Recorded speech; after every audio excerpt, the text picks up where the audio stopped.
අපේ බෝසතාණන් වහන්සේට යම් දවසක හිතට සම්බුද්ධත්වය ගැන මුලින්ම සිතුවිල්ලක් හිතට ඇති වුණාද ඒ තමයි අර මාතුපෝසත ජාතකේ තමන්ගේ අම්ම කරමත තියාගෙන සතර මහා සාගරයෙන් එතර කරලා දින 7ක් පුරා මහා සාගරයේ පීනපු ඒ මහා වීරියවන්ත පුතාට එදා ඒ අම්ම හදවතින් ආශිර්වාදයක් කරා පුතේ නුඹ පියතුමා නැති වුණාට පස්සේ මාව බොහෝම ආදරෙන් රැක බලාගත්තා. මට බොහොම සද්ධාවෙන් අපෝපස්ථාන කරා. නුඹ වෙළඳාම යන ගමන් මාවත් රැගෙන මට අපෝපස්ථාන කරමින් මේ ගමන පිටත් වුණා. හදිසියේ නැව මුහුදුබත් වුණාට පස්සේ මාව කරමත තියාගෙන දින 7ක් පුරා මේ සතර මහා සාගරයේ පීනමින් මගේ ජීවිතය ආරක්ෂා කරා. නුඹ මේ මාව ජීවිතය ආරක්ෂා කරන්න මේ මහා සාගරයේ කරමත තියාගෙන පීනවා මේ වගේ වීරයක් නුඹට මතු අසංකේය ගණන් සත්‍යයක් මේ සංසාරදුකින් එතර කරවන්න මේ වීරියම නුඹට සම්බුද්ධත්වයේ පිරිසම උපකාර වේවා කියලා මේ අම්මා හදවතින්ම මේ පුතාට එදා ආශිර්වාදයක් කරා.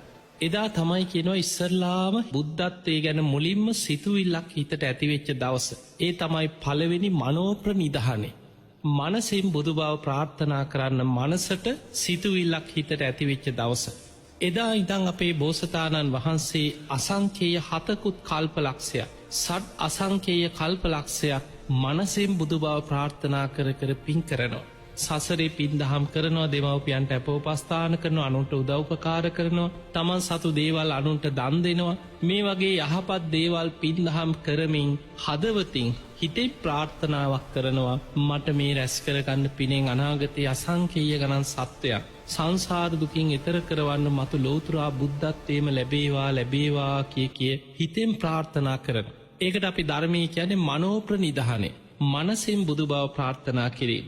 ඊළඟට බුදුරජාණන් වහන්සේ නමකට අපෝපස්ථාන කරලා වචනින් ප්‍රාර්ථනාවක් කරා මට මේ රැස් කරගත්ත පිනෙන් මට මතු ලෝතුරා සම්බුද්ධත්වයේ ලැබේවා. අසංකේය ගණන් සත්‍යයන් මේ සංසාර දුකින් එතර කරවත් මට සම්බුද්ධ රාජ්‍යම ලැබේවා කියලා වචනෙන් ප්‍රාර්ථනයක් කරා. එදා පටන් නවා සංකේය කල්පලක්ෂයක් අසංකේය 9කුත් කල්පලක්ෂයක් වචනෙන් බුදු බව ප්‍රාර්ථනා කරමින් සංසාරි පින් කරා කිය. යහපත් දේවල් පින්දහම් අනුන්ට උදව්පකාර කරන දේවල් මේ වගේ පින්කම්ම කරා වචනෙන් ප්‍රාර්ථනා කරනවා හැම වෙලාවෙම මේ රැස් කරගන්න පිනෙන් මට අසංකේය ගණන් සත්‍යයක් සංසාර දුකින් එතර කරවන්න ලෝතුරා සම්බුද්ධත්වයේම ලැබේවා කියලා වචනෙන් ප්‍රාර්ථනා කරන. ඒකට කියනවා වාක්ප්‍රනිධානේ. වචනෙන් ප්‍රාර්ථනා කරමින් සම්බුද්ධත්වයේ පිණිස වාක්ප්‍රනිධානය සම්පූර්ණ කරගෙන පින් කරගෙන ආව. එතකොට ඔබ දන්නවා මනෝප්‍රනිධානයත් වාක්ප්‍රනිධානයත් සම්පූර්ණ කරගත්ත කාලය 16 සංකේය කල්පලක්